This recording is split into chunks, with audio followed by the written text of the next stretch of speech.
first thank you and the administration for working with us through this budgetary CIP process. I also want to thank my colleagues for their flexibility and willingness to work with our council office. Just to highlight a few budgetary CIP items that we were successful not only for the city but also District K. Of course, the $1.5 million in City Summer Youth Jobs Program, which I think is huge. Also reinstating our street lighting program with our city CDBG dollars. The 1% ordinance that we'll be moving forward within the next 30 days regarding our trees on our public thoroughfares, and full-time PSO will be working with out in Fort Bend, as well as bringing back the ambulance out in 80s, which is also in Fort Bend, Houston, which is at the end of the city, which definitely needed that. And also today we passed the pre-engineering of Fonda. So we a lot of things are being done in District K, which have been overlooked for years. And I think now that we added the 2 council districts, I think a microscope can be given for some areas that, you know, in the past, because the districts were so big, but not could have been overlooked. But I want to thank you guys for allowing that to happen. Again, I also want to kind of chime in on what Councilmember Adams said with regard to Black Expo. Great expo this year. You know, huge crowds.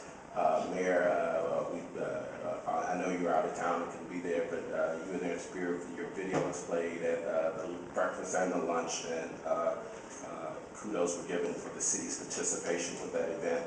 It was very good. You know, we had to get William Paul off the dance floor because at the concert, because he was obstructing view, but you know, he does that from time to time. But we appreciate him as well and having a great event and a huge moneymaker for the city of Houston.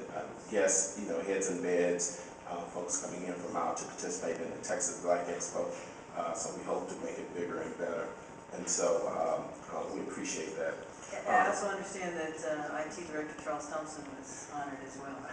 Brother Thompson was honored at the luncheon, and so we appreciate him for all of his work, and we appreciate that. And also at the library, Mr. Weeks, Roosevelt Weeks, that's right, was also honored this year too. So the director was not last year. He was this year. He was not. That's when William Paul was there with mint condition. But so we all had a great time, and we think it's a huge boom and a big growth industry for the city for that special event. And just a word on yesterday's action by the Supreme Court relative to the Voting Rights Act. You know, Section 4 struck down, which essentially negates Section 5. We know that with regard to voter ID will now have to be shown. I think Greg Abbott has already come out, our Attorney General, and said that we will implement having to use ID, as well as the reassignment not only of congressional districts but also state reps district. All of those will now be subject to federal scrutiny as they were before. You know, it is a time I think that is going to have to be a resilience for our community.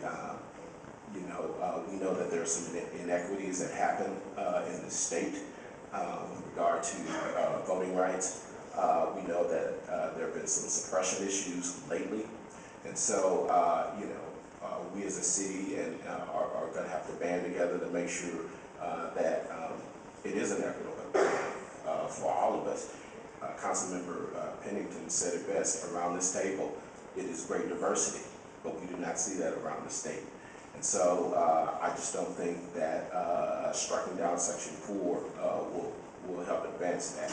But you know, we are in for the long haul. You know, our forefathers fought and have taught us how to fight, and we will continue to fight, and we will continue to do that. So that would be my report. Thank you. Councilmember